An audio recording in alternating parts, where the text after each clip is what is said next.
This is Radio Finfinne. Radio Finfinne. Radio Finfinne. This station will provide intellectual conversation and entertaining music 24 hours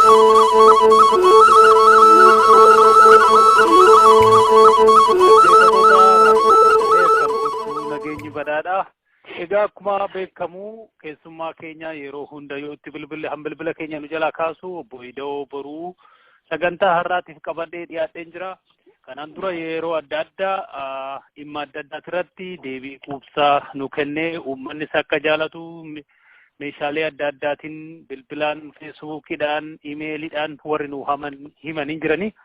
Egaa ammas Ida'oo Boruu sagantaa April 15 maaliif kabajnaa ishii jedhu irratti namoota keenya namoota darbanitti yaadachuuf qabannee dhiyaanneerra. Obbo Ida'oo atis ulfaadhu galatoomi yeroo keessifistiin jedha. Gaafiin ani sii kaasu dursee April 15 guyyaa gootota Oromoo jedhee Oromoon kabajaa maalirraa ka'a kuni? Dura galatoomi guyyaa kana wareegamtoota Oromoo kana yaadattee dhalanni ufus kan jirus kan keessa darbes akka yaadatu kan ufus akka miidiyaa neetworkii uumte kanaan akka dhaga'u godhuu keetii fi dhiiga nama ummata ofiitiif du'ee wareegamee kana yaaddetu kan madattuu na gaafachuun kee atis galata qabdaa. Lubbuun nama keenyaa kan sababa Oromootti mirga ofii bilisummaa walabummaa ummata keenyaaf jedhee manaa bahee dhume kana hunda yaaddee kana gaafachuu keetiif baay'ee galateeffadha. Haa ta'u nama baay'eetu dhume ammas guyyaa goototaa jennee maquma nama hamma ta'ee kan hoo ibsinu kan kana keessa haati hundi ummata Oromootiif hin duune jechuu keenyaa miti. Hamma beeknu hamma ijaan argine hamma kan dhalootan kan naannoodhaan akkaataa ta'e wal beeknee maqaa isaanii mataa kiyya keessa waan jiruufan dubbadha malee uummanni Oromoodhaa gootni Oromoodhaa kan lafatti harca'ee hafe seenanii fi barree haa lakkaa'u. Kanarratti garuu guyyaa waan kana hoon ibsu warruman ani maqaa dha'u kana duwwaa akka gootaa akka jagna Oromoo goonee waan kaafne kaan akka irraanfannetti yookaan akka gootummaatti akka kan lubbuu isaanii nama uummata Oromootiif dabarsanii kenniniitti akka irra dabarre godhee namni dhaggeeffatu akkasitti akka nu lakkoofne yaadachiisuun gaarii jedheetini. Gaafii teessii deebisuudhaa fi guyyaan gootota Oromoo jedhamee Eebla 15 lakkaa'amu kuni wanni irraa ka'e dura hoggana adda bilisummaa Oromoo kan jedhu kanaan namoonni wal'aansoo calqaban keessaa hoggantoota keessaa namoonni karaa wal'aansoodhaa biyya keessa lolarraayis walgayiidhaaf ibsatu deddeebi'anuu timjii biyya Somaaliitii fi biyya Oromoo jidduutti wareegamantu jira. Guyyaan achirraa dhaabbatee lammaffaa immoo si dinqaa bara baraan haa ta'u malee ji'uma san keessa ammas jagnoonni Oromoo bakka Shinniga jedhanitti gammoojjittis kan ammas bara 2006tti dhumanis waanuma kanaa fi akka tasaa walirra bu'ee guyyaan sun caalaa mirkanaa'uu dhufee haa ta'u dura calqabu garuu dirree adda bilisummaa Oromootti calqabanii waan kana guyyaa goototaa jedhanii san kaasan hoggantoota adda bilisummaa Oromoo kan dhuman sanirraa ka'eetii maaliif ayyaaneffama hoo jedhame immoo hundumtuu guyyaa wareegamaa qaba. Kiristaanni qaba, Islaamni qaba, sabni wal'aansoodhaaf ka'e qaba, akka biyyoolessaattis qabu, akka addunyaattis himarraas deeyyefaa jedhanii qabu. Kun waanuma jiru waa'ee maaliif barbaachise hoo jedhani tokkoffaa yaadannoo ummata warra jagnoota yookaan gootota nu dhuman isaan yaadan. Lammaffaa dhaloonni akka isaanitti irraanfatan akka isaanittis immoo kan uf dabarsee lubbuu saba ofiitiif biyya ofiitiif birmadummaa ofiitiif kennu seenarraa akka baruuf kanuma. Garuu akkaataan isaa dura maalirraa ka'e yoom calqabe hoo jenne Eebla 15 kana keessa hoggantoonni adda bilisummaa Oromoo kan turan walgayii wayiitiif utuu deemanuu yookaan odoo galanuu timjii biyya Oromootii fi biyya Sumaalee irratti gantoota mootummaa Sumaaleetirraa baateen rukutamanii warra akka baandaatti yookaan akka shiftaatti lakkaa'amtu waanuma lubbuu namaa balleessuudhaaf karaarra deemtuun meebii mootummaan dargii keessa jiraachuu hin danda'a. Mootummaan Somaalee definitely keessa hin jira. Maaliifin walummaa Oromoo kan jiru sana mootummaan Ziyaad Baaree fudhanne 1980 keessatti yookaan akka Habashaatti 72tti akka Faranjiitti bara 80 keessa biiroo adda bilisummaa Oromoo Ziyaad Baaree hayyame haa banamu malee hamma sanitti bilisummaa Oromoo kan jiru mootummaan Somaalee hin fudhanne. Kanaafuu Oromoo kana yookaan Oromoo kan immoo duuchaa Oromoo bilisummaa Oromoo Wallaan soo galu kanan barbaanne maaliif mootummaan Somaaliif bal'isuu barbaadaa. Anyway guyyaan kun kan irratti ka'e gaafa kanatti durataan adda bilisummaa Oromoo kan ture Magarsaa Barii maqaa waraanaa Bariisoo Waabeeti. Bariisoo Waabee kan ammoo Magarsaa Barii kun maquma ofii maqaa abbaa kaakiyyuu fi abbaa ofii onnoo godhe malee waan biraa baay'ee wannan jenne Magarsaa Barii yookaan maqaan adda bilisummaa Oromoo maqaan bosonaa Bariisoo Waabeeti Magarsaa Barii jedhama. Kun immoo Gadaa Gammadaati. Gadaa Gammadaas immoo maquma abbaa akaakayyuu fi abaabayyuutti onnoo godhe malee waan biraan goone Damsee Tacaanaati. Political science graduateedha. Damsee Tacaanaa. Damsee Tacaanaa jechuun immoo ilma adaadaa Kabbada Damsee jedhama. Kabbada Damsee immoo biyyuma keessatti mana dhaaduu jirru matolaqaa Iggazuu Waaqee Kabbada Damsee Muhee Abdoo Gazaan Kaasaahun Jaarraa kana wajjirra shanan inni immoo mana hidhaati.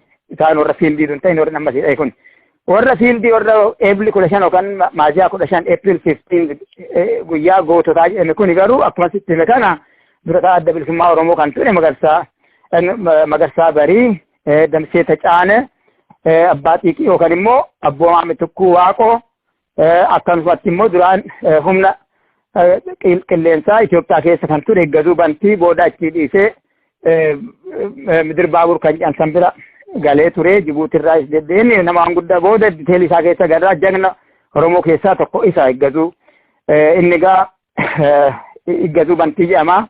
Abbaan Xiiqii Abboomaa Mitukkuu Waaqooti. Doorii Bariiti. Doorii Barii immoo maqaan waraanaa Iggazuu Bantii jedhama. Falmataa Umar yookaan immoo Caccabsaa jedhama. Faafam Dooyyoo kan jedhamu jira. Jara kanan beeku ani. Falmataa Faafam ijaan dhagarre. Irra aanaa yookaan qacalee dhiinsaas ijaan dhagarre. Warri ani beeku warran karaan duratti ijaan hojjetanii. Kanarra gaa Dhaddacha Boroo fi Dhaddacha Mul'ataa kan jedhamu jiru. Kan Marii Galaan kan jedhamu jiru. Ijoolleen lama immoo warra san karaa masakkan kan turan dhalatuma Oromoo ijoollee yaangii kan turan warri dhuman jiru isaan isaan maqaan beeku. Kana guyyaa kana dhuman jarri kun. Haa ta'u gaafiin anillee yaadni koo nama kana maqaa isaanii kaasuu baayogiraafii isaanii hammam isaan beeknaa hammam namni isaan beekaa jechuudha fi mee waa'ee Magarsaa Barii nutti himi hammam beekta? Magarsaa Barii ani kanan arge kanan wal bare Shaggaritti. Shaggaritti inni business administration BA almost graduate godhuudha ta'uu wal barre. Barri kunis 1961 akka Habashaatti 1969 akka Faranjiitti 1969 in European 1961 akka Habashaatti.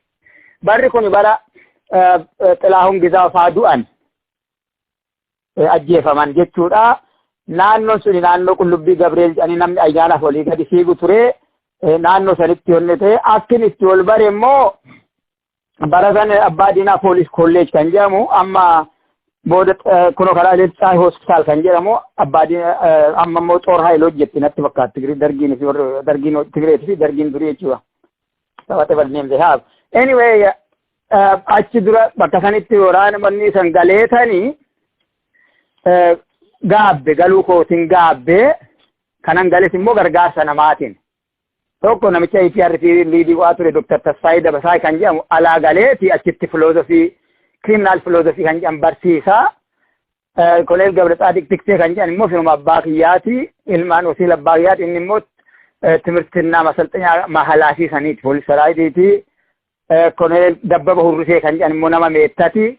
Innis immoo kriminoloojii barsiisaa. Anyway akkasittan karaa jara kanaatiin galee booda gaabbeen hambaa jennaan.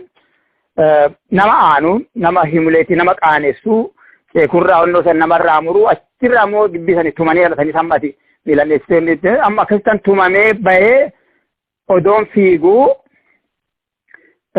fiiguu onnoo wayii namni wayii kan karaarra deemu isa makiinaa fudhatee deemu dhufa karaa warra kunoowwanni Koloneel Jamaal Abbaa Garoo jedhama achuma karaa Leelcaa sanii amma Xoor Haayil hojii natti fakkaata. Isumaan gara Koloneel Jamaal Abbaa Garoo kun amma diisii jiru abbaa manaa Aadde Tsahaayee Taaddasaa Birruu jechuudha. Achi jiraatu maaliif mana dhiyoo jiru tan fiiga gaa'e. Achirra oduu jiru ijoolleen amma Habashaa kunis inni kun natumu nan kufaa nan ka'aa maaliifin seeruma militarii himileeshinii waan akkasii toggaa waraana keessaa baatu akkasitti nama inni jiru tuutsee kurraas irraa muru amma inni makiina boolsivaaganii tokkoon fidanii toggaa onnoo jedhanu nalaalee warrateet afaan Oromoo beektaa naan jedheen ati afaan Oromoo dubbata maaliif si aanu jennaan abbaa diinaan ture poolisii keessaa nan baay'inaan na dhoofanii achirraa gaa naqaaneessanii seeruma isaaniiti akkanuma godhuu kanaan dura Shaanqoo Fayisaa kan jedhan akkanumatti tumamee ba'ee jira. Anyway akkasitti gaa ol barree yeroon kun yeroo Xilaahun Gizaaf du'ee Lubbii Gabriel kan jedhan tokko immoo ayyaanni jira namni kun achi deemaa girriin kun isa gar keessa ol maree jira akkasitti ol barree gaa innii fi Kabbada Damissee kan jedhan booda kan dargiirra shani sunii fi isaan immoo beellama wayii qabu se'a achumatti immoo itti suni boolsivaaganittiin isa buufte sun achumaa kaase taataa san keessa galuun barbaanne guyyaa san irraa qabee isaan inni jedhee amma inni giraajuweetii go'ee teelee Ethiopian Telecommunication Board jedhama achitti onnoo sarrafinyaa siraadarii ta'ee amma maddamutti achirraa ka'ee amma baalee bulchaa ta'ee deemutti Magarsaadhaan sirrumatti ol beekaa turree siin jechuufan. Eessa dhaloonni Magarsaa? Dhaloonni Magarsaadhaa Baalee garuu Tuulama keessa hundeensaa Tuulama baadhanuu Tuulama. Dhaloonni garuu Baalee keessa? Dhaloonni Baalee keessa. Damissee Tacaanoo? Damissee Tacaanatii fi Kabbadaa Damissee durbiidha isaanis immoo Tuulama. Naannuma Shangarii actually fagoo miti. Eessatti wal isaan lachi political science turan Magarsaan BA business administration ture graduate godheera. Damissee Tacaanatiin eessa wal beektu? Damissee Tacaanaa ijoollumarraa qabnee ol beekna yeroo Shimallis Haftee tures nan beekaa yeroo Kookaba Xibaa tures nan beekaa suni dheeraadha. Damissee Tacaanaa abbaa manaa Dammaqa jechuudha amma Siyaatil jirti naasisaan ilma isaati. Damissee Tacaanatiin gara 59 qabnee ol beekna. Gara 59 qabnee ol beekna ka walitti nu fide awwal abbaa waariiti. Damissee Tacaanaa kunii fi awwalii fi Zamaanu'eel Hayilee Beeraa kan jedhani piyaasaatti nugusa footogiraaf hawultii nugusaatu jira. Hawultii nugusaa san dhoqqee dibanii bulanii qabamanii karchalleettis gaafachaa tuman ture. Yeroo sanatti gaa Baqqalaa Makonnin Wasanuu kan ammaa kana Waalilli Mokonnin Biraana Masqal Dastaa warri kunogiraafiin Abashaa kunis baay'inaan achi turanii yeroo kanatti gaa inni hidhaa ture. Akkasittan bareenni warra dhoqqee dibee Zamaanu'eel Hayilee Damissee Tacaanaa awwal abbaa waarii warri kun awwal ammannoo jira New York jira. Warri kun akkanatti gaafa san warra san qabame isaan akka hiriyaattis akka innittis wal beeknaa warra immoo gruuppii kana beektaa jedhu san keessa kan Kabbadaa Firrisaa nama Iluu Abbaa Boorii amma du'e Kabbadaa Firrisaatu kana beektaa san geggeessaa ture. Do you know this jechuma kana beektaa jechuun kana beektaa aadaa faa afaan faa waanuma ta'e wal barsiisudha. Kunis immoo kan ka'e dhugaa dubbachuuf hundeensaa warra Dhiinsaa Leeqqisaa fa'aa Tamasgeen Goobanaa Baayisaa Lamuu warra akkanaa ta'anii Kabbadaa Haftee sanyii Jarman irratti du'e baay'eedha isaanii warra kana ta'anii duri Ethnological Society of Haile Sillaasee First University kan jedhamu tokko dhaabaniit waa'ee ateetee waa'ee borantichaa waan fuudhaa especially waan guddifataa kana fa'aa wal barsiisaa turan. Isuma kanarraa suni gaa generationiin suni akka ibsaa guutamaa kana fa'a jechuudha. Isaan darbinaan warri kana beektaa jedhu immoo second generation warri akka Kabbadaa Firrisaa kun immoo kana fa'a. Damissee Tacaanaa waraqata san onnoo godha gaa yoo san taayipiin hin jiru footokooppii mashiiniin hin jiru harkaan onnoo gootee olitti ergitaa yookaan sanuma olii ergiftee torban lamatti olirraa fudhataa. Damissee Tacaanaa kun kana beektaa kana olii gadi ministeera qonnaa keessa jaarraa legal service kan jedhan tokko ture sanfaa warri kun part time galgala gana hojjettaa ECN yoosan abbaa diinatiif ijaaramte turte achi fa'aa agaa warra baataa warra ECN san ijaarru fa'aatti fidee waraqata sanfaa harka wayyaa jalaa warra agaa san guututti fa'aa kennee darbaa Damissee akkasitti gaa moor wajjiniin. Wannoo hawultii Haile Sillaasee kan dhoqqee dibanii jibbiinsa isaa agarsiisuufi? Jibbiinsa isaa argisiisuufi wanni irraa ka'e namicha tokkotu jira Sweden irraa Lund kan jedhamtutu jira. Lundi san irratti gruuppiin sun booda meessoon taate waraqata wayii fidan. Waraqata wayii fidanii godhataniiti eezu'eeniti eezuunani wal'aansoon jechuun bartoota biyya keessa jiranii agarbeetu tamaarii jedhu.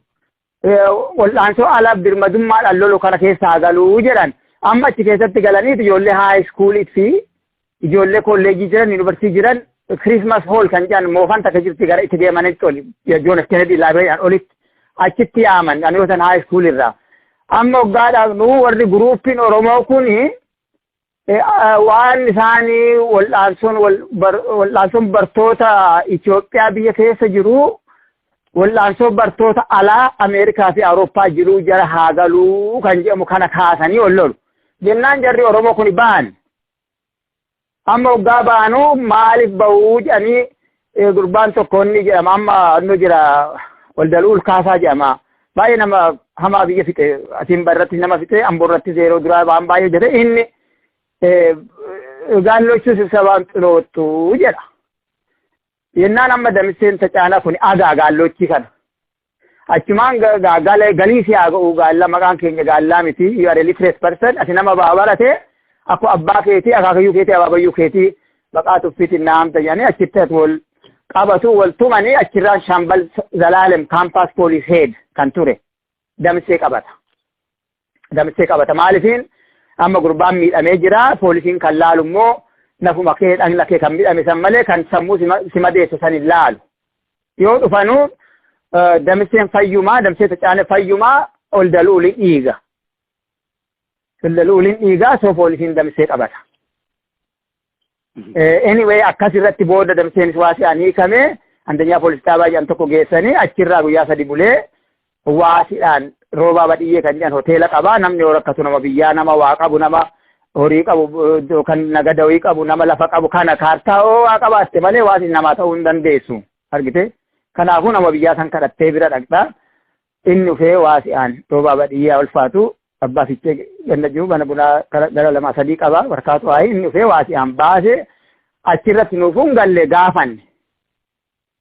gaafannaan lakkii jarri waan biraa ofii odeeffatu tuni nuuf hin taatu wanni lafaan kaane gaatiin sabaan kaane isaa wal'aansoon bartoota biyya keessaa kan alaa jala haa oolu jedhu kuni bakka nun hooksifne hooqqadhaan jedhu jarattiini waan isaanii wajjin teenye yeroo gumnuuf hin qabnu kan jedhan wanni olis wajjin bahe Damaanu'eel Hayilee jedhu ilma Fitoraarii Hayilee Beeraati karaa Wallaggaa kanaa dhalata inni Ingilish meejarii ture hundumtuu keessaa bahu. Damseen akkasitti irratti gaa'onni jee booda Xaasoo Margaafaa jedhu buleetti Jeneraal Taaddasaa Birruutu daa innis fireeshmaanii ture isaan saafaa itti dabalamanii gaafiin wal'aansoo Itoophiyaadha gaafii Oromoodhaa guututti hin deebisu kan jedhamuun yeroo sana calqabamee jechuudha. Kanatti Damseen warra kana uume keessaa warra gaafii kana onni gaafii Oromoo kana kophaatti jechuun warra bitaa Itoophiyaatiin leftistii ta'ee warra gaafii Itoophiyaa duwwaa kilaas kweestinii duwwaa gaafii gitaa duwwaa kaase gaafii sabaa irraanfate san warri Damsee Tacaanee fa'aa warra san kaase keessaa warra duraatiif hin jechuufan. So mufaatuma kanarraani hawultii jaarsaa dhoqqee dibanka. Yaa amma kanarraa ka'ameeti gaa dubbiin onni jettee gaafa kaani namni onni taagaliin wayii baati gaafatuma Diseembarii tokkoffaa irratti baate taagal issue number 13 waa'ee onnidha Waalelliin Mokonnon teepparii Waalelliin Mokonnon onnoo irratti dhiiftee baate san gaafii sabaa irratti dhiiftee hundooftee baate san onni jedhaniit amma Damseen fa'aa onnoo wajjanii kana baay'isanii olii gadiin kaan harkumaan gara gaggalchanii olii gadiin deemu warri Abashaa immoo waraqata san immoo akkam facaane barbaadanii ispeeshaalii Dooktar Nugusee Ayyalaa gosan abbaa diinaas kan barsiisu isaa kan achi hundaaree isaa inni fi warri Masfin Woldamaariyaam amma warri Abashaa akka nama guddaatti lakkaawwatu kana jedhaniit waraqanni Waalelliin Mokonnon san akkam facaane godhanii soo warri Oromoo kun warri akka Damsee Tacaanaa kun waraqata Waalelliin san akka sirriitti diskiriminaatiivii ta'u high schoolii Kokkaba Xibaa Shimallis Haftee Lul Mokonnon Wingeet Kotabee Tagabaradii keessa immoo turte takka TTC jedhamti Teacher Training College jedhamti isii hunda akka ga'u kan godhan Damsee fa'aa turan waraqata Waalelliin Mokonnon san maaliifin TTC namaa yuunivarsiitii kan galu nama yuunivarsiitii jiru duwwaadha those who are in the high school warri high school jiran waraqata Waalelliin Mokonnon dubbisuudhaaf carraan qaban the only way out san keessaa kan harkaanis haa ta'u maaliin baay'isanii ala baasuu kan danda'an isi harka namaa ga'uu kan danda'e maqaa Damsee Tacaanaa fi Kabbada Damsee fa'aa wajjin.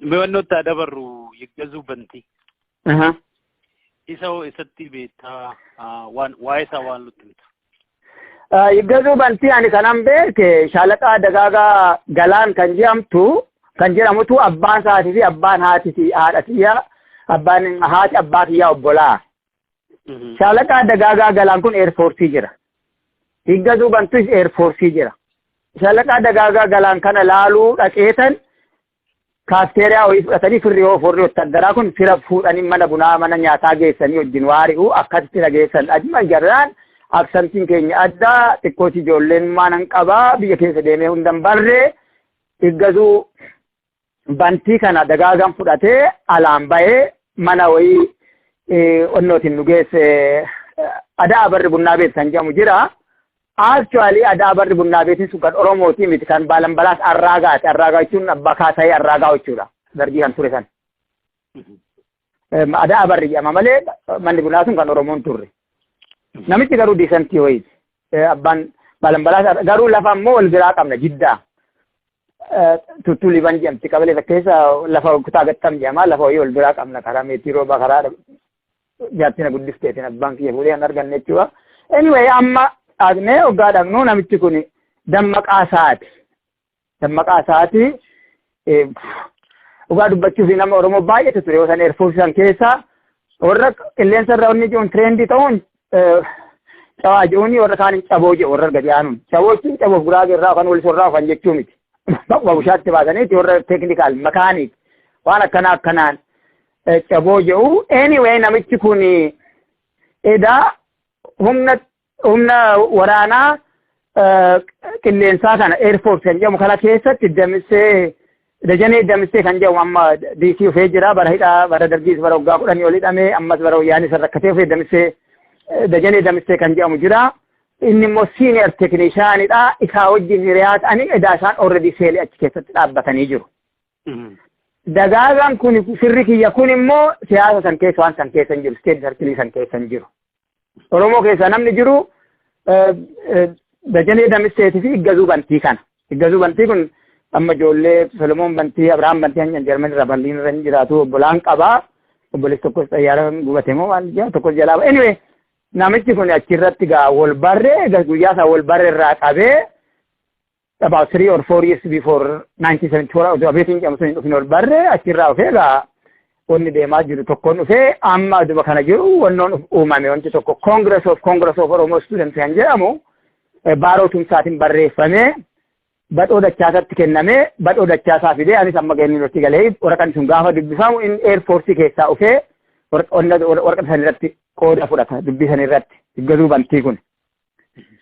Deen iggazuu bantii kun warra damee warra Air Force san keessatti itti gaafatamaa ansoo sabaa kana waa'ee Oromoo kana wasan addi bilisummaa Oromoon uumamne kana keessatti itti gaafatamaa ta'ee kan hojjetaa ture isaa akkasirratti ol barree especially Congress of Oromo Students kan Union kan jedhu onni isaa maal inni Congress of Ethiopian Students kan Union isaa counter isaa godhee dhaabbate Congressiin sun the paper was read waraqaan sun kan dubbifame xaasoo margaa kun obboleetti Jeneraal Taaddasaa Birruutuudha ammayuu jira. Bulan salaman duwan asin batti galanii achitti dhuman malee inni lubbuudhaan jira xiqqoosi bakka fayyaa gargar jira anyway. Naa iggazuu bantii akkasirratti activity akkasiitiin hin beekaa. The first immoo warra achirraa bahee humna waraanaa qilleensaa sanirraa bahee midir baabur kan jedhu Baqqala Galataa amma Red Cross man heedii kan ta'e kun hoggaa midir baaburii san the first black manager French train relation kan jedhu sanis toonni ta'u achirraa bahee midir baaburii garee achirraa gahee namarraa wajjin Jibuutii dhaqee waan tokko sarvee go'uun hin jira osanii gara Jibuutii Somaalee namni ergamanii deeman jiru biizinasuma san fakkeessaniiti then he was the ones warra wal'aansoo man'ee wayii akka argamtutti karaa iistii kana fa'aa warra sarvee godhe keessaa next to badhoo dachaasaa Magarsaa Manyuu iggazuu bantii kana. Very outstanding nationalist. Okay. Namoota si gadi kan siifan dubbisaa hoo beekanaa himsa. Umar Caccabsaa, Faafama Dooyyoo, Irranaa Qaxalee, Xaddacha Boruu, Xaddacha Mul'ata, marii galaan warra kana keessa namni qaamanatti beektura. Warra kana keessa ani naman beeku hin qabu dhaddacha boroo kana duwwaa nama meebiiga taarii jaarsoo matolaqaa taarii jaarsoo wajjin argitee namni naan jeen jira ani yaadadhu jara kana jaan ani agarree matolaqaa taarii jaarsoos du'ee jira. Soraanis matolaqaa soraa jaarsoos obboleessa soraa jaarsoo taarii jaarsoos du'ee jira. Inni kunis immoo tokkos jira matolaqaa tokko nama Booranaati sunis du'ee jira. Namni wayii kan hiriyaan wajjin jara kana beeknu nama kana argite naan jee ani garuu ija keessa ijaan arguu kiyyaas hin hubadhu.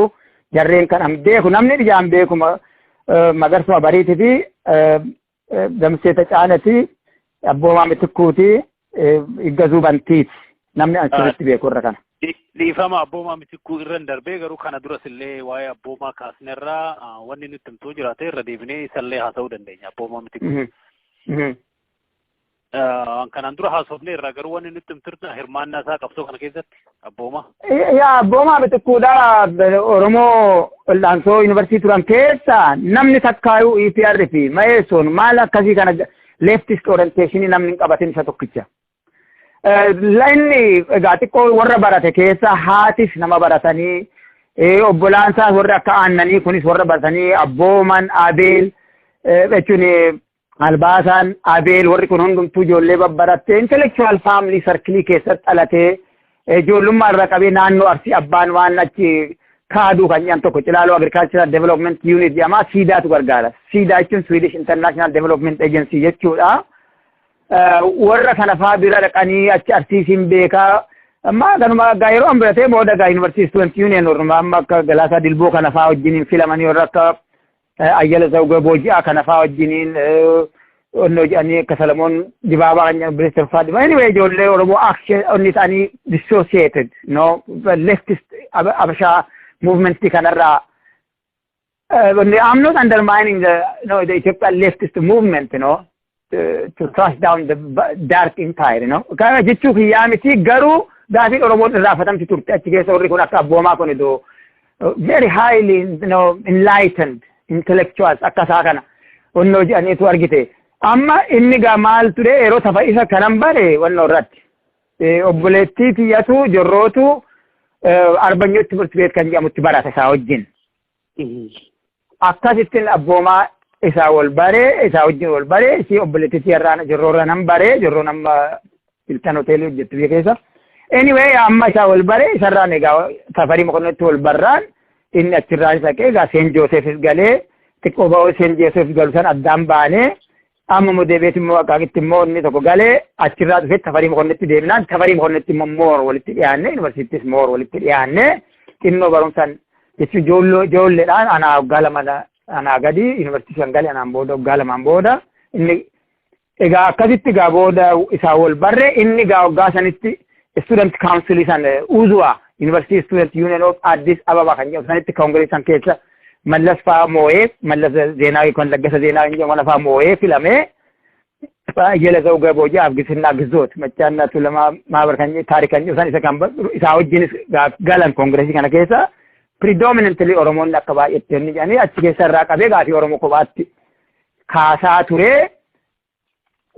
Booda irratti gaa high school student union kan jedhamu dhaabbate Daachoo Mokonnin Baayisaa kan jedhamu faa Mokonnin Baayisaa faayinalii PRP'tti galee achirratti dargii rashane haa ta'u malee dura irratti obboleessa amma Dr. Magarsaa Barii jedhama Saandiyaagoo jira obboleessa isaa jechuudha garuu warra ardent Oromoo wanni ta'an kana keessaa tokko ture very sacrificing amma inni wanna tokko wanni na dinqu keessaa American Mission School kan jedhamutu jira. Adde Elsaabeet Karoorsaa kan jedhamtu achi barsiifti. Amma Abbooman Somaalee irraa deebi'ee karaa goobbatiin galanii inni wayii uguma alagaan illee qooda irratti fudhatee jira namicha tokko amman du'ee Wozliigii ture Dr. Sannaay Likkee Tibbaa Tulluu warruma Jootee Tulluu kana Dr. Sannaay Likkee Wozliig kan jedhamu uumee kan inni jechaa ture. Dr. Namichi kuni is a biochemist eenyuun kuni Hayyelisuus Abbaa Haasan kan jedhamu kuni baale maree zootaa siraaskaajii ta'ee hojjeta. Jarri kun hoggaa Red Crossing ijoollee kana galaasuma kana faa Abboomaa faa maal faa daampii godhanii daarii biyyaarra daampii godhanii ijoolleen galanii namni waraanni Itoophiyaadhaa qabee jara rashanuu jedhanu Ay guddaan isaanii hubatamu jedhanii baale mana hidhaatti naqanii warri biyya kan ijoollee kana gargaare immoo warruma alagaa kanaalee Yesuus Abbaa Hasan fa'aa warri du'aa baasee kun Dr. Nagadee Gobazee kuni birrii 80 kennee achi dhaqee ijoollee san kan fuudhe mana hidhaa sanitti ijoollee san kan to'ate humnatu akkamaa jiru looyeriidha DC jira Kaasaawun Biraanuu kan jedhamu Addis Ababa Yuunivarsiitii Politikaal Saayinsii jira I think Asfaa Shifarraa kan jedhamu obboleessa Fiqaaduu Shifarraati hin du'ee makiinaan kan dirjitii Wallaggaa kan Haayiluu Garbaabaati birrii san kan kenne Dr. Nagadee Gobazeeti anyway they were warra highly enlightened ta'e kana qabachuu fi wal saamuudhaa fi Mason Mallory EPRB irratti wal fixaa turanii they didn't know that this were pre-organized ergisee kana ture anyway abbooman gaamma wanni sitti maa jiru how he is very committed to public principle onni ta'e Elizabeth Karoorsaa kana EPRB'n akka du'a irratti dabarsiti. Abbooman akka ajjeefamu? No. Elizabeth Karoorsaa akka ajjeefamtu. School irratti waan achi ka'een beeku ijoolleen immoo du'a irratti dabarsan kun ijoollee qalbeessaa beekaa jinaal qalbeessaa beekaati. Ijoolleen qalbeessaa beekaa kun utuu haasaanu Tsiyoon dafaa jiru amma Daalaas jirti isin waan kana ageesse. Ageessee irratti jarri jaartii galaafachuuf jiru abbooman takka boyfriend isaa turte girlfriend isaa turte girlfriend abboomaa turte ijoolleen qalbeessaa beekaa tokko keessaa tan amma Atlaantatti duute hin amma jirti South Africa jirti. Mucayyoon sun EPRB taate amma abbooman dubbii kana gaa durbiidha Tsiyoon dafaa tuni fi abbooman immoo durbiidha. Isiin uftee irratteeti jaartiin tokko immoo jirti Oromoodha isiin nama Ambooti ishii jaartii sanaan fuudhu Shaalaqaa Tasammaa Abbaa Daraash kan nyaantu fuudha. Tokko immoo Qullubbii Gabriel Faarmaasii kan jedhan Maarii Balaa immoo takka fuudhaa qalbeessan takka fuudhaa anyway jarri kun Maarii dika fuudha kanaa walitti hiriyoom. Dubbiin kun ifa ba'a amma taqee abbooman saggarirraa immoo inni hanga dhedheessaa Irshaalee maatii ture baakko irratti ol agarree baakko tibbee irratti ol agarree wajjin saggar ogallu waan irratti ol argine san isee waan biraatiif bakka dhabnu qabna jedhee fudhatee naan deema. Maali hiriyaa kee hoo yoom laaltaa jennaan lakki amma ishii ilaaluudhaaf yeroo hin qabu jedha. Maal taate gurbaa? Aayo kan kana caalutu jira asi amma bakkuban ani aqusan nafaana deeme yoo barbaadu baatte hafe. Amma duma kana jiru koortii qaba koortii seezii qaba namichi dargiin tokko abboomaatu ajjeesuuf deemu qareetuma qeesaatiin ga'ee abbooman rakkannaan meeshaa waraanaa qabuun ofirratti namicha dhahee ajjeessa dubbii saniin Almoot Baay Tagaadaa kan jedhamu firdi beetiin Itoophiyaadhaa wanna san hubatee wannoo ta'a innis immoo dhokatee waan tokko waan paartii mootummaa tokko keessa sadar kan jedhamu keessa artifishaalii bazaggabamee jira keessiin isaas Almoot Baay Tagaadaa sanii self defense irratti waan fudhatamee egaa namichi kufee immoo itti deebisee xiitii 2-3 hin rukunne so disabiluma godhe so kana keezii kana koortiin laalee amakroodhaan waggaa tokko hidhamuu qaba mana hidhaa kan jedhu itti muree jira isii harka kennachuu ufee amma doolaallu amma dubbiin kun inni jedhee amma kun beekamee warra diskasii I don't go into detail warra jiran baay'ee nama waan tuquu fi detailii inni godhee kan dubbiin karaa Oromootiin hoo ta'e ta'u Shaalaqaa Tasammaa Abbaa Daraash kana himamee daa'iqaa Abbaa Daraash kun ijoollee sanis inni godhee jaartii safety security haa barbaadu fi jedhanii akkasitti jaartii san abbooman du'a baasee mucayyoo amma South Africa jirtu kana hiriyaasaa bareedduu mucayyoon isii ofirraa gatee jaalala namaatii fi saba ofiitiif qabuuf gabbachuu fi nama tokkorraa akka dhiiratti dubartii tokkorraa argachuu qabu dhiisee guyyaa saniin qabatee mucayyoo jinaal qalbeessaa tanaa wajjin lammata waliin agarre. Waan tokko kana very great principle kana godhuu jechuun. Wal hubachuudhaaf jecha abboomanii Koongireesii Yuunivarsiitii Finfinnee yookiin Addis Ababa Yuunivarsiitii ture moo pirezidaantii barattoota Yuunivarsiitii Finfinnee ture yeroo sanatti? Kan council member ture akka barreessaatti council member Uzwa Congress kan jedhamu University Student Union of Addis Ababa kan jedhamu kana galaasanis ture Ayyalaa Zawgaa ture Abboomaa Mitikkuu ture jarri hundumtuu inni ture pirezidaantiin Getaachoo Bagaashaa kan jedhamu nama Ilubbaaborii amma Michigaan jira isa ture nama Ilubbaaborii inni immoo inni Baadamaadhaan irraa Yuunivarsiitii galee balabbaata warra balambaraas Noggoo Sarboo keessa jiraatu lafa qabu achi jiraatu abbaa diimaa jechuudha diimaa Noggoo Sarboo Dr. Diimaa balabbaata isaa balbalaa noggoo sarboo keessa jiraatu. So by residence, by blood, whatever, afaan san dubbachuudhaan Geetaachoon kunis associated with Oromos. Garuu amma akka Itoophiyaatti lakkaa garuu he was a good friend of Oromo. Somaalee irratti hoggaa isaman abboomaa fa'aa kan hiiksise isa by the way. Geetachoo Bagaashaa kan EPRP'n ofiisii qabu san sun qaata recognized taate EPRP'n hoggaa san Somaaliyaa keessatti. So keesii Oromoo hidhamanii Moqaadishootti hidhaman keessaa hiikama ijoollee sanii keessa Geetachoo Dr. Geetachoo Bagaashaa positive role guddaa taphate. Gaariidha. Dhaggeeffattoota keenya hubachiisuudhaaf mee Eepiriilii 15 maaliif kabajna? Namoonni dura qabsoo Oromoo irra jecha odoo dhama'anuu wareegaman eenyu isa jedhu yaadachuuf haasaa kan obbo Ida'oo Baruu waliin gochaa jirra. Namoota sana irra deebi'ee liistii isaanii isinii dubbisaa. Namoonni amma maqaa yaadannu Magarsaa Barii, Damissee Tacaanee, Abboomaa Mitikkuu, Yiggazuu Bantii, Umar Caccabsaa, Faafam Dooyyoo, Irranaa Qaxalee, Xaddacha Boroo, Xaddacha Mul'ataa, Marii Galaan kan jedhamanidha. Egaa kana olis lakkoofsi yeroo sanaa hoo jiraate namni yeroo biraas yoo ta'e imeelii yookiin immoo bilbilaanis nutti himuu dandeessanii maqaa qabsoo ilmaan Oromootiin kan wareegame baay'eedha. Garuu namoonni dura manaa baasuun eenyu jechuudha. Obbo Ida'oo mee egaa liistii kana keessa illee hin jiranii garuu booda hoggaa haasoftu haasaa kee keessa Muhee Abdoo, Ganzaany Kaasaawun, Kabbadee Damissee, Yiggazuu Waaqee warri jedhaman immoo kophaatti dargiin rashaneeraa jetteerta. Wanni itti hidhaatu waa'ee warra kana warra arfan amma Yiggazuu. Yaa wanni ulfaatu wanni itti Go ahead. Ishitti fufi. Wanni itti hidhamu jiraate namoonni tokko ijoollummaa isaaniitirraa ka'anii amma nama yuunivarsiitii keessa galee waa baay'ee dubbisee waa baay'ee beekee wanni hojii tokko yoo kutataa ta'e goota Oromoo tokko ta'e baay'ee sin dinqu. Garuu tokko ijoollummaa irraa qabee namni haqee yadatee wareegamaa ta'u tokko si dinqa. Amma wanni Yiggazuu Waaqee adda baasu maaliin? Yiggazuu Waaqeetii fi Abdii Mahammad nama jedhan keessa the very youngest Oolaa members warra ani beeku keessa. Yiggazuu Waaqee irratti hoggaamne Yiggazuu Waaqee uuman dhalataan Tuulamaa Salaaletti dhalate. Yiggazuu Waaqee Kallachoo. High school isuma reefu fixuu Abiyootiin dhufe. Akkeetti badinaa galee kaadeetiidhaan eebbifame. Kaadeet jechuun matalaqaan eebbifamta. Qabxii gaarii qabaa eebbifame.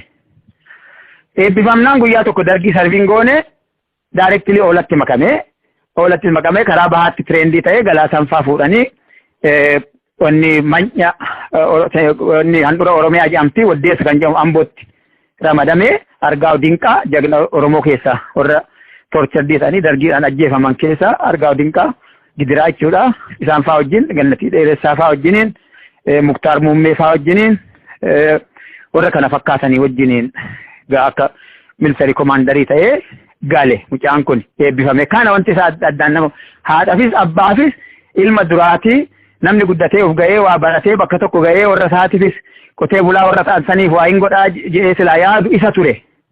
Garuu bu'aa ummataa bilisummaa birmadummaa ummataa addaat level high school plus that cadet course kanuma. So nama akkanaa hoolaaltu adda isa godha. Warra akka Muhee Abdoo kana hoo fudhatte isaan long years bara dheeraa yuunivarsiitii keessa warra turan warra dubbisan warra maasii leensii kana dhugan warra waan baay'ee beekan uummata cunqurfamaa warjii keessaa kan bu'u arsii kana keessa walakkaa dhalootan isin qabaa kan jiraate waan ta'eef warra akka Muhee Abdoo waa'ee nama dinqan kan isaa saakrifaayisiin ammas yuunivarsiitii keessa turuu isaati. Inni nama giraajuweetii akka warra Oromoota biraa dafee hoggaa Faransaa yookaan law school shan turtee engineering shan turtee all other social science fi science life including life science hoggaa afur duubaa turanii hundumtuu hogguma sanitti sarviisii duubaa warra qabee hoggaa tokko balleesse. Malee warra akka Muheedhaa beekaa bahee beekaa kufee yuunivarsiitii keessatti umree isaa fixee jiraate Xilaahun Gizaa'oo fi Muhee Abdoo fa'a. Fi of course warra akka Irgaa Tasammaa warra akka Birhaanuu Masqal Raddaa Walda Rufaa'el kan EPR fi inni ta'ee booda dargii ajjees warra akkasii kireetii qabu Abashaanis dhugaa dubbachuuf.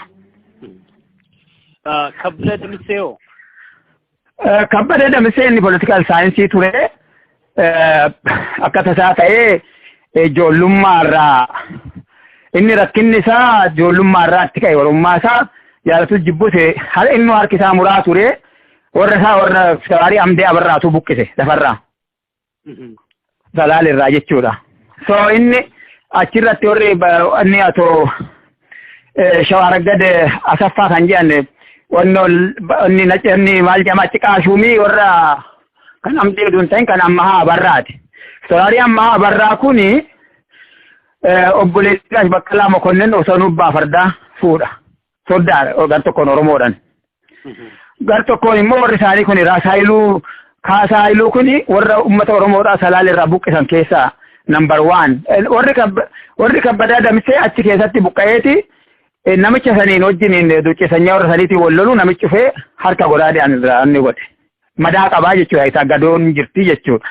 So kirra akkuma ta'e garuu maatirikii isaa fudhatee yuunivarsiitii galee political saayinsii ture boodallee hizbi maasfar baalasiltaan kan jedhan boof Fiqaaduu Akjiraa itti gaafatamaan turan achi keessas hojjetee jira. Anyway inni gaa early matured and bilchaataa ta'ee nama dubbisee mostly afaanuma Amaaraallee dubbatu malee abbaan Oromoodha kazineedha ammoo durbiidha ammoo damseeta caanatiin gadaadhaan isaan. Yaa kana inni gaa warra bilchaatee galee jechuudha fi kan isaa kan akka Abdii Ahmad kana hoo fudhattee Abdii Muhammad kana hoo fudhattee ijoollee 15 waggaa 15 ture. Waggaa waraana ta'e biyya isaatti illee naannoo Hararitti illee ramadamne waddeessatti ramadame. The first jechuun duraa kan ta'e manca bilisummaa Oromoo kan ta'e waddeessatti Jibaatiif Maccaa Awraajjaa jedhama. Ambumarraa kara waddeessa kan jedhamu biyya Balanbaraas Dalasaati. Naannoo sanitti gammoojjii wayiin jirti yoo rakkatan bakkeetti baqatan ichitti argaa dinqaa gidiraa nama biyyaatiin isaa wajjin Abdii Muhammad Hararirraa fuudhamee ijoollee nama waggaa 15 ta'ee inni kana kan iggazu masalqa iggazu waaqetiif kan Abdii Ahmad kanaaf adda waan adda ta'ee mul'ata. Mee kan keessatti argaa dinqaa kaasterta mee waa'ee argaa dinqaa nutti obboleessa Tasfaayee Dinqaati kan jedhan dhuguma. Dhugaadha obboleessa Tasfaayee Dinqaa Prime Minister Itoophiyaa kan ture ijoolluma Dinqaa Gidiraati. Yaa obbolaa Ambosaan.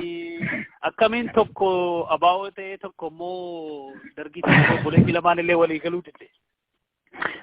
Walii akka obbolaatti akka foonitti malee akka ilaalcha addunyaatti akka ilaalcha saba isaaniitti takkumaa walii galanii beekanii argaa dinqaa har'a miti abiyootiin yookiin waggaa 4 dura gruuppii waggaa sarviisii ba'anii waggaa namarraa dhiyeessaa fa'aa warri jedhan samoo haayimalaa fa'aa warri jedhaman ijoolleen saawuzii kunii fi Oromoon kun achitti ambooti sarviisii ramadamanii student movementii keessa warri bilchaatan kun achitti jaarsa qunnamanii jaarsi duraanuu bilchaataadha warri sigaannoo qabu warri history of struggle qabu warri argaa dinqaa gidiraa kun isaanumtu durumayyuu.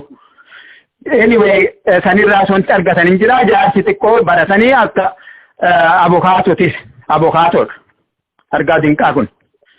So keezii Oromoo kana mana murtiidhaa geessuudhaan baay'ee beekamu dhuma kana ta'anuu hogguma abiyootiin hoggaan tokko hanqatu high school Amboo keessatti rakkoon tokko ka'a. Baras Dajjaazmaach Zinnaa Buzuu Masaay kan jedhan obboleessa Dajjaazmaach Andaargaachoo Masaay. Itu Awraajjaa gajii ture achi Andaargaachoo Masaay onnoo turanii Eertiraa agara gajii turanii kifla agar daraasee turanii Dajjaazmaach Zinnaa Buzuu Masaay immoo Jibaatiin Naamichaa Awraajjaa gajii turan. Amma achirratti waldaluu kaasaafaa kan jedhan ijoolleen warri naftanyaa kun wal ga'anii warri atoo Baqqala Shibashiifaa kan jedhan warri Amaaraa kana kan astaraagadu achitti kan isa keessumsiisu isaanii isaan wal ga'anii alataniiti ijoolleen Oromoodhaa haayiskuulii keessatti baay'attee warri yuunivarsiitii irraa dhufanii asitti sarviisii barsiisan nugusa hamatuu lafti biyyaa faa taatu qotee bulaa faa taatu jedhanii warra kassafamu argaa dinqaa kun. Ijoollee yuunivarsiitii wajjiniin kassafamu kan ammoo kan godhu immoo yuunivarsiitii keessa injiinaring dipaartimentii kan ture waldaluu ulkaasaa kan jedhamu New York jira. Virgiiniyaa jira Virgiiniyaa ta'a. Wayyaanee waayir taappingi kana kan barsiise isa. Waan asitti Atlaantaa Joorjiyaa teeknikaalonni baratee biyyatti galee wayyaanee kana waayir taappingi kana telefoona amma wayyaaneen rakkoo biyyatti fidde kana kan isaan barsiisee amma mallas duuna waan sodaateen beeku baqatee Ameerikaatti deebi'ee anyway isaan irratti xalaa barreessee jarri kun akkana biyya kana hooka malee jarri kun hoo hidhaman malee hoo du'an malee Awraajjaan Jibaatiif Maccaa wanneedhaan sanyii warra uummata sanyii xamalee Amaaraa fi warra biraa mootummaa Haile Sillaasee jibbu ta'ee jee gurbaan kun irratti barreessa.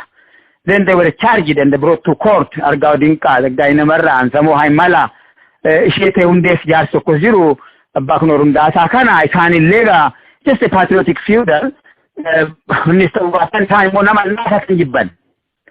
Akka tasaa ta'ee Dajjaalmaach Zinnaa Buzuu Masaayis naafa shaggariitiin ollaadha. San kaalladha. Naaf. Dajjaalmaach Argachuu Masaayis immoo abbaa lilti Tanaanyooti abbaa manaati garaas kan du'ani jechuudha. Isaanis naafa. Maaliif akka naafa ta'an hin beekani. So namni biyya ofiitti naafa kan waaqni nama naafsise. Namni tokko biyya tokko naafni tokko nama bulchuu xiqqoo si namni itti dhaga'ama. So some patriotic feudals questioned why we are to be ruled by tuffatamne naafa nutti erganii kan jedhu jira. Inni immoo poolisiin kan naftanyaa ta'ee lolataa.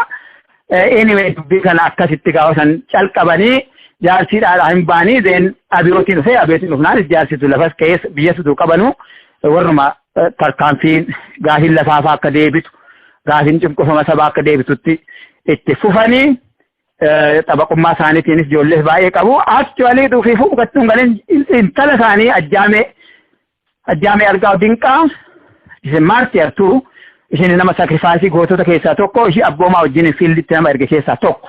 Ofiifuu immoo garagalee manni adda bilisummaa Oromoo kan waddeessaa sanitti as a leader as a local with knowledge base ta'ee nama achiin baay'ee gosa siin qabaan namni waa hunda beekuu qabda bakka tokkottoo galtu kanumatti lafaa kaatee inni ittiin galtu.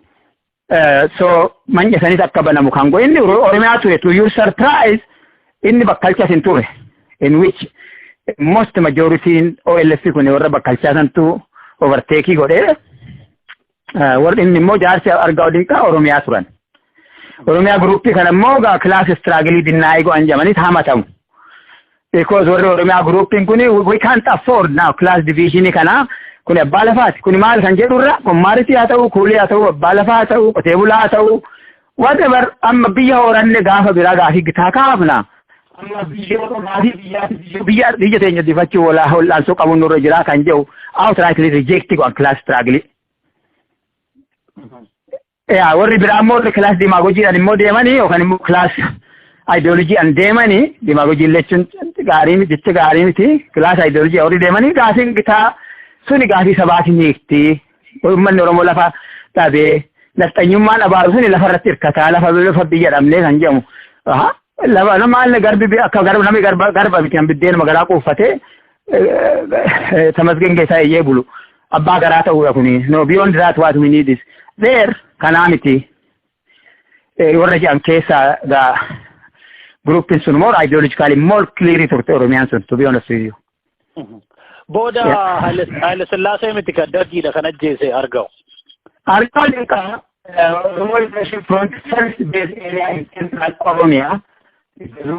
Bantii masalaqaa Iggazuu Waaqee sorry not Iggazuu Bantii Iggazuu Waaqee Argaaw Dinqaa Abdii Mahammad Gannatii Dheeressaa Muktaar Muummee warra kanaan ta'anii warra waddeessatti galan qabamanii booji'amanii mootummaa dargiitiin qabamanii torchardii ta'anii Iggazuun mustaaddara keessaan bahe inni Muhee Abdoo Gazzahaany Kaasaawun Jaarraa wajjiniin warra rashanaman keessaa tokko Argaaw Dinqaa torchardumaan ta'ee ajjeesuu ta'anuu numtuu torcharuma sanirraa fuudhee dadhabee du'e karchalleetti.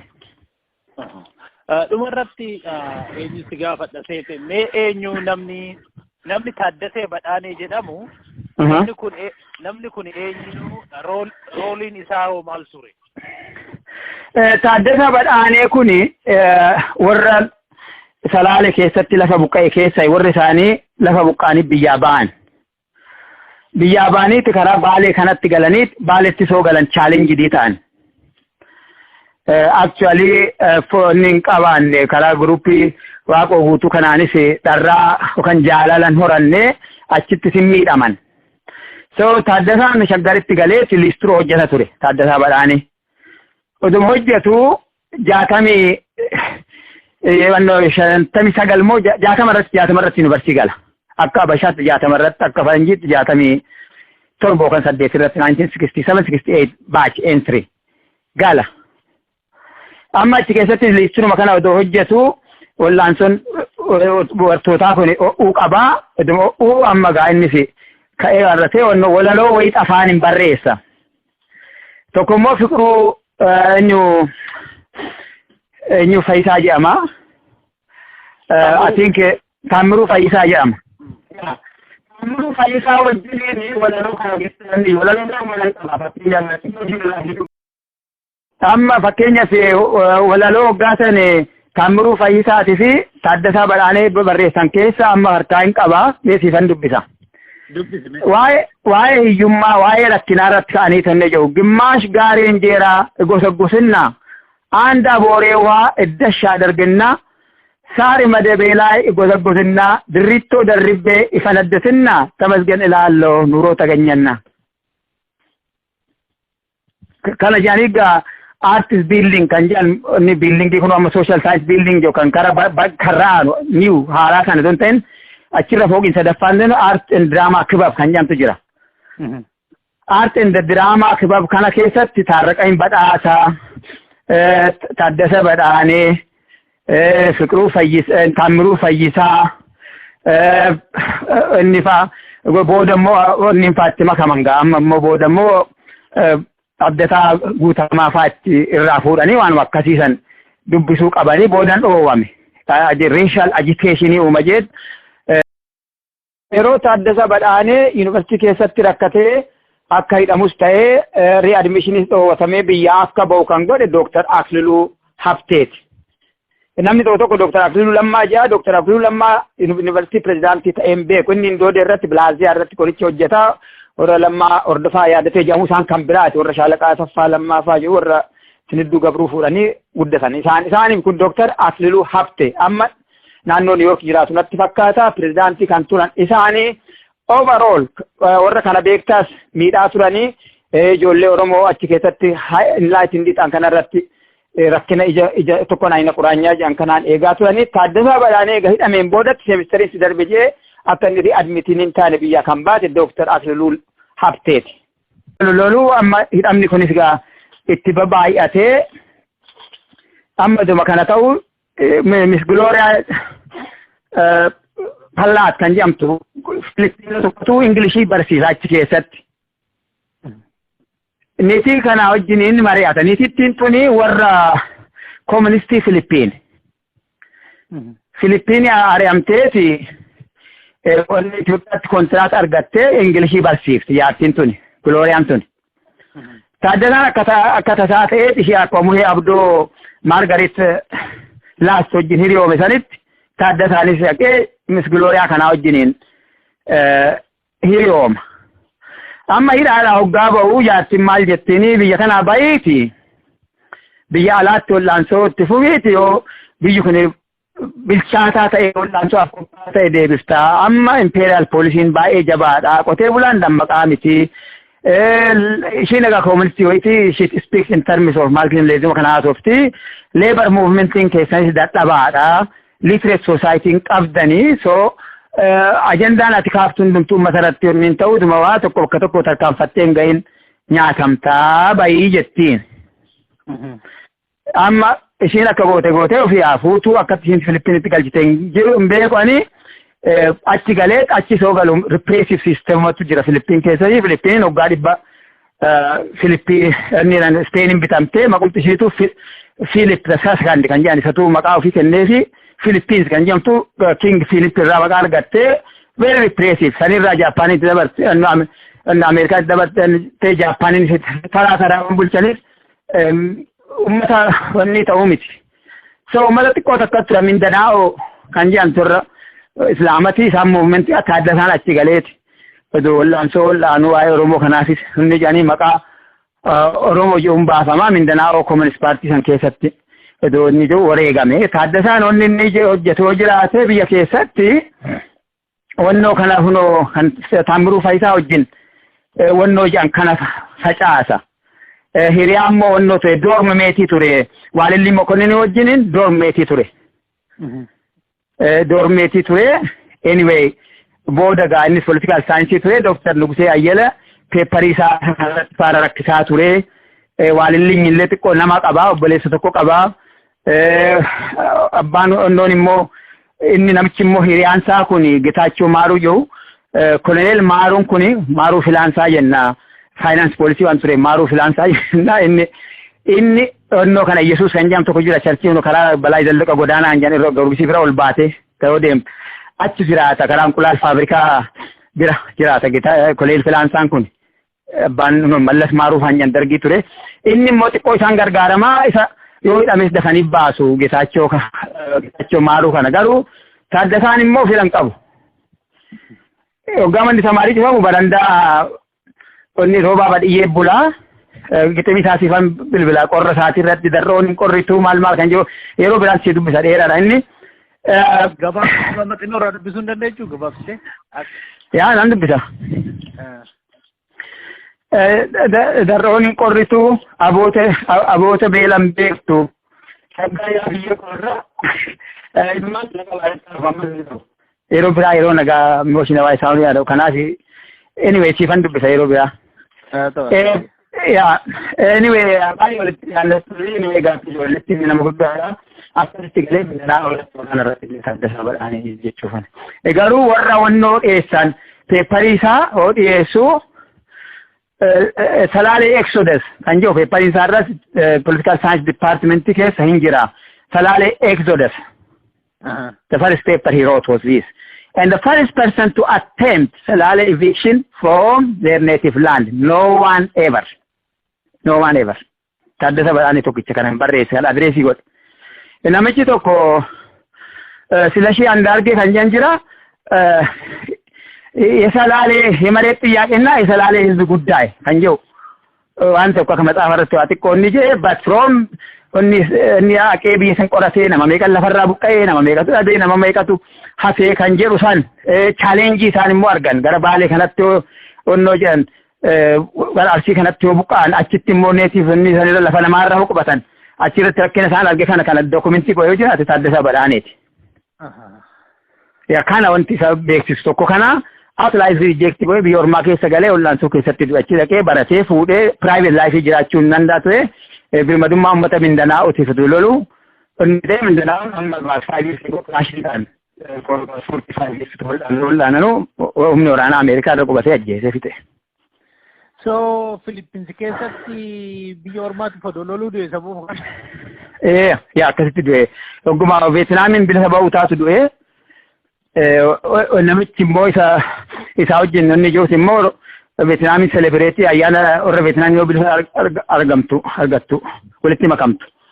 Noordiif saawuziin walitti garagaltu achirratti selebireetii waajjii Veetnaam Communist Paartiin isa ayyaamee wajjin deemanuu gubatan akkas jedhanii gaa faayilii CIA akkasitti lafa kaa'a. Faayilii sana argachuu hin danda'amaa? Yeah, possible. Yeah, hin argamu. Interesting. Egaa kanuma har'aa fi kan qabnu namoota yaadachuu qabnu jennee hankaasne irratti haasofneerra. Akkuma durii jabaadhu galatoomii ulfaadhu siin jedha. Wanni itti dabaltu yoo jiraate egaa itti dabali obbo Ida'oo. Manarrallee wanni itti dabalu hin jiru garuu guruppii ol'aansoo Oromoo kana hojjennu adda bilisummaa Oromoo kanaa wajjin walitti qabna malee ummanni Oromoodha waan adda addaatiin kan waraanan jiru karaa Harar kana keessatti warra jaarraa fudhatte jiru ispeeshaalii Shaggar keessatti warra akka bilisummaatti qawwee qabatee kan loleen turre waa dubbachuuf Shaggar keessatti. Kana waa'ee sandaafaa disarmamentii san keessatti matoloqaa Xaafaa Dhaabaa, matoloqaa Abbaba Jimaa, matoloqaa Eggazuu Waaqee isaan biraa goree garaa ba'uu goree kanarra immoo matoloqaa Waaseen Tufaa warra akkanaa ta'anii kan giraajuweetii godhanii qawwee sandaafaa poolisii san saamanii kan ba'an warra akka Suraabeel Kabaa abbaan isaa Koleel Kabaan hiriyaa Mangistuu Hayilamaariyaamii akkamitti akka Mangistuu irratti onni ba'ee akka du'e kana hundumaa hoolaannee warra matoloqaa Mokonnin Lammaa Damboobaa matoloqaa Mokonnin Lammaa waajjira ijoollee bichuuti kun immoo ijoollee bichuuti danda'amaa kuni Shaggar keessatti akkamitti akka lolan. Moosisaa Kabbadaa kan jedhan ijoollee Wallaggaati garuu eessoo kana daadaasaa fuudhtuu Obbo Masgeen kan jedhan gaashaa xurgubbaanaa qaba turee Shaggaritti guddatee isa warra akkasiin akkamitti akka lolan kana their military profile and jabnummaa isaanii gootummaa isaanii chaalenjii mootummaa Itoophiyaa tokko Sillaasee haa ta'u Dargii haa ta'u jedhanii sadarkaa keessatti muka keessatti boqotanii kan godha warra akkasii yoo kaafne gaariidha jedhanii Matoluka Abbabaa Jimaallee amma du'a san keessaa bahee Kanaadaa galee PhD isaa hojjetee UNHCR reprezentaatiif ta'e Kampaalaa keessatti ture. Inni immoo warra galaani hunasuma naannoo Aqaaqitti warri isaanii. Namoonni kun akkasii kun history isaanii documented godhanii dabarsuun responsibility kana kan qabu namoota akka keessa ta'ee namoonni kun nama beekanidha. Namoonni baay'een imeeliidhaanis bilbilaanis warri na beekanis warri na beeknes na gaafatu. Ida'oo boruu nu'uu hin gargaarra maaf kitaaban barreessine jedhan. Mee asirratti deebii kenni maaliif kitaaban barreessine? Ammaa bakka 4-5 kuulii hojjedhaa kan kitaaban barreessu kan nama xurataa bahe yookaan immoo nama academic profile keessa galee waan beeku sana warra academic teaching especially science keessa science social sciences jira warra history warra sociology yoo ta'ani they can include into their curriculum. Curriculum barsiisan keessa university professor level yoo taatu curriculum mataa keetii baafattu approve goosiftaa. Then you can teach, then it's part of your daily career, then you can do that. Or else immoo retired taatee xurataa baatee teessee mana library ooltee telefoonaan biyyatti bilbiltee dhagaa gatte san kan ofirra hin beeka nama gaafattee akkasitti teessee barreessita malee kitaaba tokko shanan hojjedhaan. Xurataa kee haa eeggannu. Maa eeggattu beekan Oromoo guutee barreessaa malee hin. Kanuma dubbatu bichaa kanuma dubbatu duugoo beekaa kan hin dubbanne wallaalaa maa gootu. I'm just imparting, not sharing what I know. There are people who know better than me. Egaa akkasuma namoonni obbo Ida'oo kitaaban barreessine warri jedhanis deebii kana argatan jenna. Akkasumas immoo sababa adda addaatiin yoggaa yaanni wayii ka'ee siifan bilbilaa hin haasofnaa Ida'oo boruu odaa ulfaadhu kaa jiraadhu fayyaa ta'e. Nagaan ulfaadhu jiraadhu guyyaa goototaa kanas keessattuu yaadattee uummata Oromoof du'an kana yaadattee maqaan isaanii seenaan isaanii gaafatti isaa ta'u akka kan gaafachuu keetii ulfaadhu maqaa uummataaf gahee uummataaf gahee kana kaasuu kan gahee.